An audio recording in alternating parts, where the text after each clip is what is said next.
de Paul Rusesabagina, le héros d'Hôtel Rwanda emprisonné, a annoncé qu'elle poursuivait Kigali en justice aux États-Unis. Une plainte a été déposée au tribunal de Washington et elle réclame une compensation de 400 millions de dollars pour son enlèvement et sa torture présumée. Les avocats de la famille ont donné une conférence de presse pour en parler. Nous sommes en direct de Washington avec sa fille, Karine Kanimba. Bonsoir. Que retenir de cette conférence de presse ? Oui, merci pour m'accueillir ce soir. Donc cette action en justice vise à peser le poids du système judiciaire américain pour défendre le nom de mon père. Comme vous le savez, plusieurs organisations à travers le monde de défense des droits humains, des organisations gouvernementales ont déjà demandé, ont utilisé leur voix pour demander à la libération de mon père. Donc maintenant, cette plainte leur permet de continuer aussi à demander la libération de mon père, à utiliser aussi le poids du système judiciaire américain pour sauver mon père.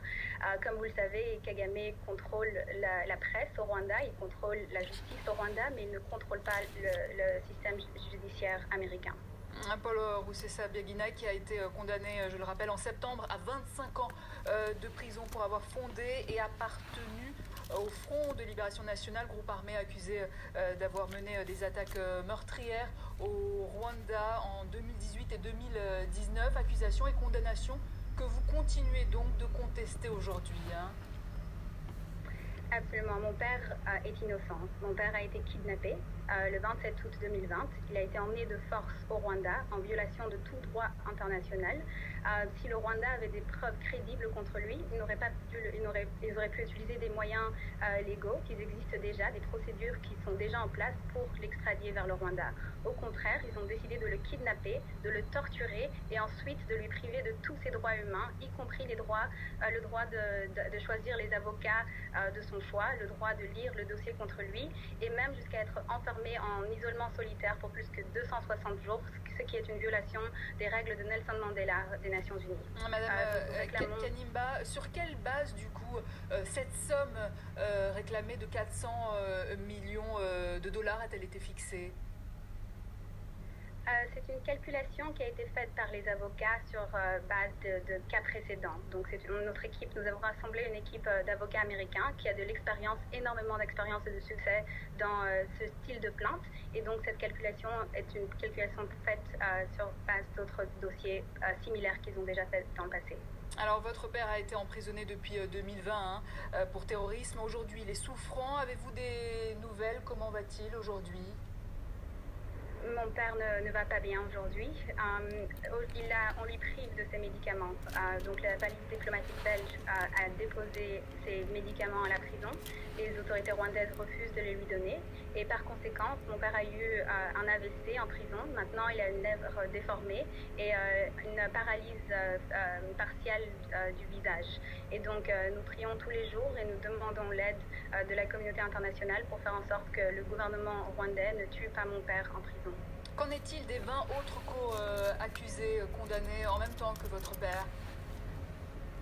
Comme vous savez, ce procès était un spectacle. Mon père, l'association du barreau américain, y compris la fondation de George Clooney pour la justice, de George Amal Clooney pour la justice, ont suivi l'entièreté du procès parce que les autorités rwandaises ont ouvert la porte en disant qu'ils pouvaient venir tout observer.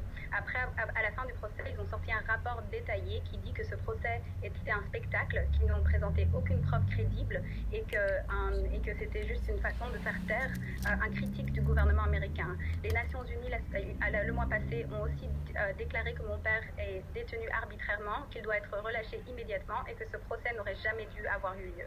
Vous parliez de la fondation George Amal Clooney. Paul Rusesabagina a été rendu célèbre, je le rappelle, par le film Hôtel Rwanda, sorti en 2004, qui raconte comment ce Hutu modéré qui dirigeait l'hôtel Mille Collines de Kigali a sauvé plus de 1000 personnes durant le génocide de 1994. Il a été joué par l'acteur d'Hollywood Don Cheadle, qui, comme beaucoup d'acteurs stars, se sont mobilisés. Comment avez-vous fait pour les réunir ? Mon père, pour plusieurs années, a utilisé la plateforme qu'il a reçue à travers le film Hôtel Rwanda pour apporter de l'attention sur les violations de droits humains qui sont commises jusqu'à aujourd'hui par le gouvernement rwandais. Mon père a utilisé sa plateforme pour demander la démocratie, pour demander le respect des droits humains et le respect de l'état de droit. Toutes ces personnes ont suivi son parcours, ils l'ont entendu parler et ils savent qu'il est innocent. Et c'est pour cela qu'ils se sont tous levés pour nous aider à mobiliser le soutien de la communauté internationale pour mettre de la pression sur le gouvernement rwandais pour qu'il libère mon père. Mon père est innocent, c'est un humanitaire et il a besoin de notre aide. Karine Kanimba, merci. Je rappelle que vous êtes la fille de Paul Rusesabagina, héros du film Hôtel Rwanda.